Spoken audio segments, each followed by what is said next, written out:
Gordon raced towards Maithwaite to head Spencer. Spencer was out of puff. Percy's mail cars rattled and rattled behind him. Before Spencer could ease his axles, the door of the Wild Nor'wester swung open. The Duke and Duchess of Boxford stepped out. They were cross. "Oh, you got roasted, Spencer. Better luck next time." Anyway, it was getting late as Thomas stopped by Hero. Hero was very heartbroken,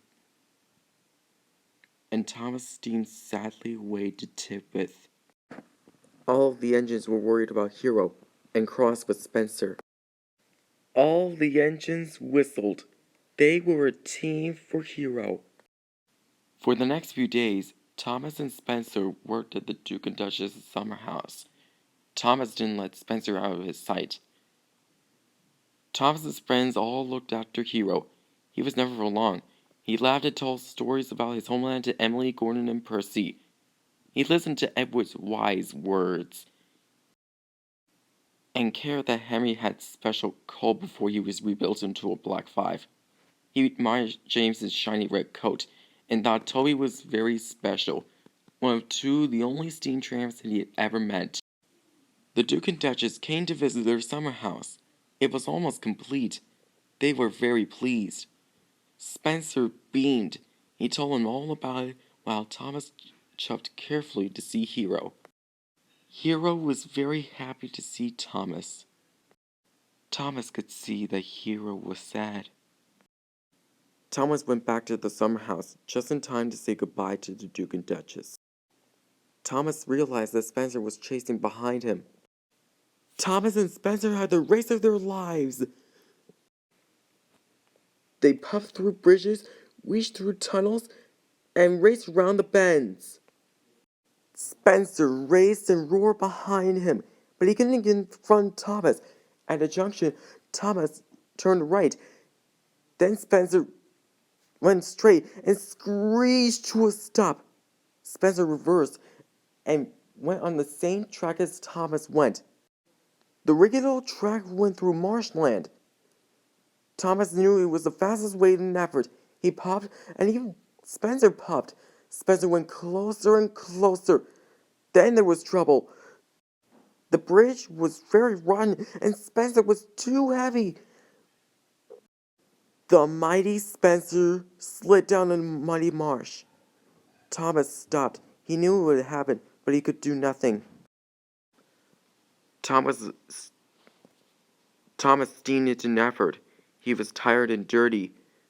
Sir Topham Hatt was having dinner at the Duke and Duchess at his house. The station master telephoned him and asked Sir Topham Hatt to come to Nafford right away. Thomas steamed nervously. His traction rods were trembling. He knew he had to tell Sir Topham Hatt the truth about Hero. Sir Topham Hatt listened.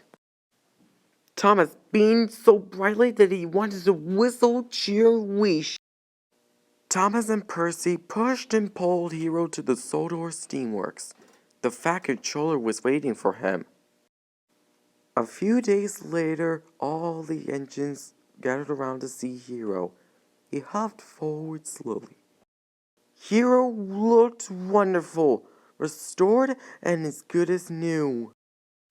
Hero pushed Rocky backwards into the right place. Then very slowly and carefully, Rocky lifted Spencer back onto the tracks.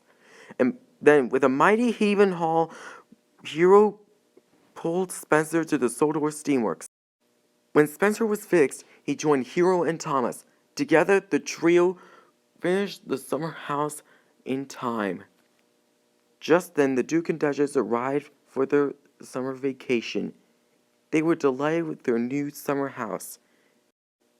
That night, Spencer, Thomas, and Hero slept by the summer house.